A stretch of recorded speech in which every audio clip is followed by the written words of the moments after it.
I was 50-50 on skinny girls, big girls, but I'm sorry. Ooh. Unless some skinny girl wants to eat a cupcake in front of my face. All right, anyway.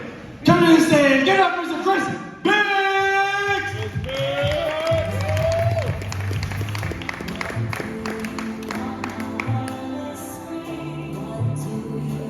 Good evening, everybody. Hello, folks.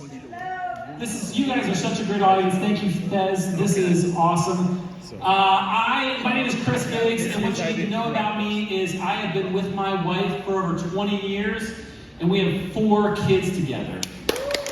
Thank you. It is a lot. I never planned to have 4 kids, but I married a Catholic Hispanic woman, which means I had a choice in life. I could have had peace and quiet, or I could marry a woman with a nice butt. And when you're 18, it's an easy choice. I'm 38, or I'm 40 now. I don't think 18-year-olds have the right to vote anymore. So I wanted to talk to, does anybody else here have kids? Yeah. So, we never find out before we have our kids what gender they're gonna be, or, so we gotta pick 2 names. And we always keep those names a secret, because with our first kid, my wife told somebody at work, because we were thinking of naming if it was a girl, it was gonna be Serena. And she was like, oh, the friend at work was like, oh, like Serena Williams. And we're like, oh, we've never even thought about that. I mean, we can't name her Serena Williams, you know? We're not tennis fans. Like, it's...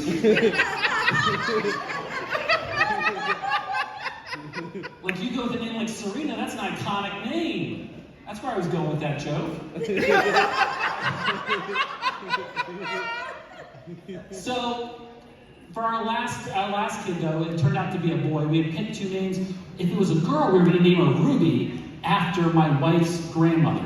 She had one of these, Ruby was like this matriarch of the family. She was like one of those no-nonsense Hispanic grandmothers that would like beat you with a broom all the time. Like back when child abuse was endearing, you know?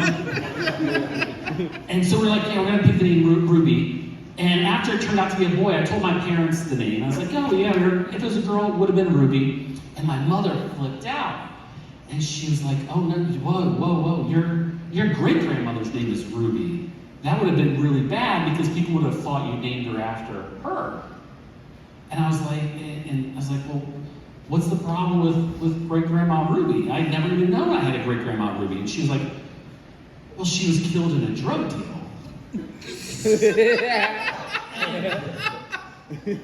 I'm pretty, you know, I was like, oh my gosh, my great-grandmother was in the wrong place at the wrong time.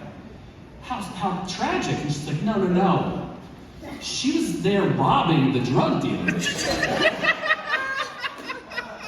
I'm like, my great-grandmother, this is my Mima's mom. My Mima, who took me to like get ice cream all the time, and I'd have sleepovers at her house and watch movies all night.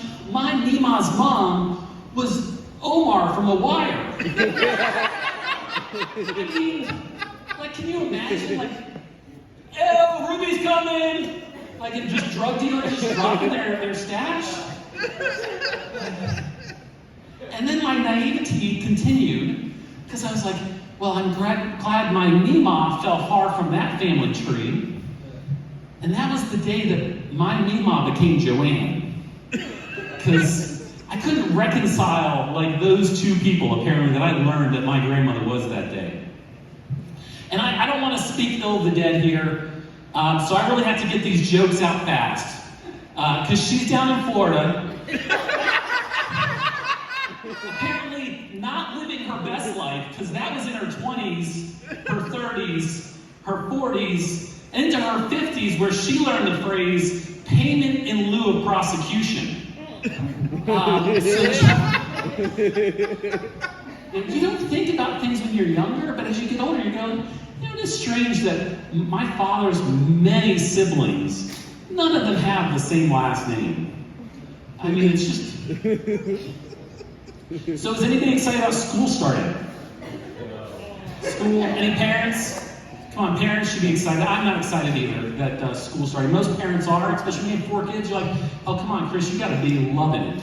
No, because my wife volunteers for everything at school, at the kids' school. She's part of she's done the PTA, she's like a room mom, she's done the sports and Cub Scouts. She just does it all. And it is exhausting for me to watch. And nobody's going to not take that free labor, right? I mean, even George Washington had slaves. I mean, he gave them up in his will, gave their freedom in his will, but he was he kept them around when he needed them. So my whole thing though is, this year, thank you, this year, I have a new strategy to get my wife not involved in the events. And so what I'd like to do is I'm going to start a rumor campaign about her so that people don't want her involved.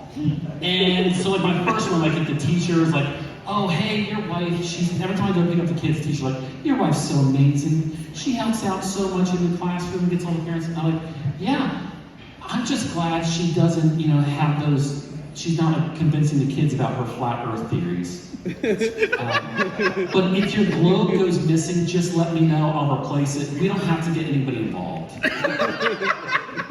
Or if we're at a kid's birthday party, and I'll just be listen, can you just tell my wife that the cheese is vegan if she asks? Because we don't need to get into that.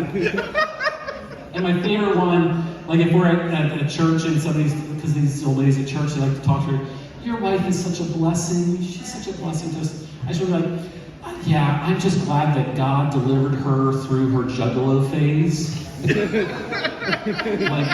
And that tattoos are not permanent because that Insane Clown Posse tramp stamp finally came off. Hey, thank you very much, Chris Biggs.